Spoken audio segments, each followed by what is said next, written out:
今天又带大家来山上看香蕉了啊！来，走去地里面看一下。我们的香蕉都种在这些很高的山里面啊。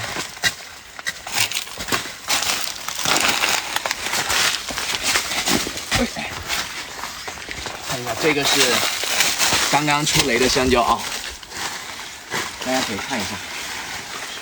香蕉刚长出来的时候就是这个样子的，它也是有花的啊。哎，看一下，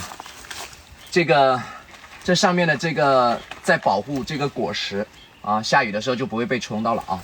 等到它长得差不多了，这个叶片啊，它自己会脱落啊。香蕉长到一段时间呢，它上面那个东西啊，全部脱落掉。看一下，这些全部脱落掉以后，就变成这个样子了啊。咱们要让香蕉品质好一点，要把这个花给它抹掉啊。把这个花抹掉之后呢，然后就开始选这个香蕉的柄了。比如说这些香蕉，看一下它的果树健康程度啊，然后要留下这个柄，1、2、3、4、5、6、7、8啊。比如说这留8柄啊，这些香蕉呢就要给它麻掉啊。下面这些就要给它拿掉，这样的话就留下这些啊。这样的话，它的营养就会吸收的好一点啊。下面这些就不让它去抢营养了。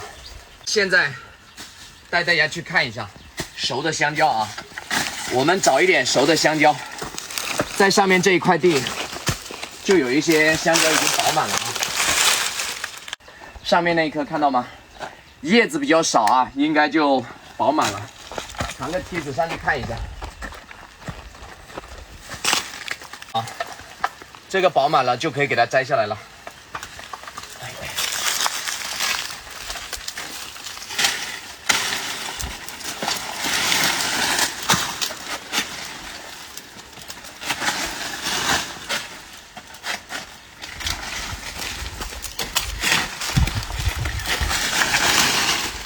看一下，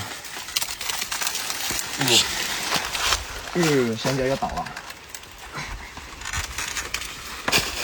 都差点倒了，看一下啊，这个已经达到咱们发货的标准了啊。完全长圆掉的话，它就会炸了啊，所以这时候就可以砍下来了。先把梯子放一边。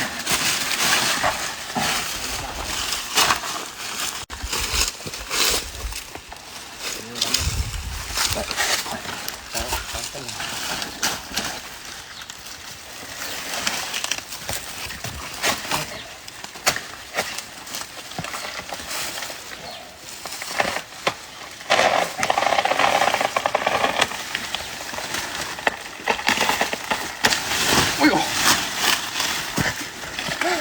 这个有点重啊！哎呀，来看一下，这就是我们云南的香蕉啊！哎呀，看一下品质，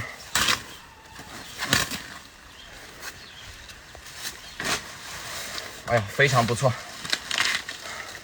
像这些香蕉，我们拿回家放的自然熟，里面的芯儿都是软软的、糯糯的，特别好吃啊。那如果说要泡药进冷库的话，那香蕉就不太好吃了。大家想不想吃这种比较原生态的香蕉？我们给它戳下来，然后就打包就可以发货了哈。去年前年大家吃过都说非常好吃，今年咱们也正式开始了。如果哥哥姐姐们想要吃这样的香蕉，大家能给我点个预约吗？明天中午12点咱们就在这里给大家开直播啊，点下方预约。今年的香蕉价格也便宜，大家喜欢的话来捧捧场，谢谢你们。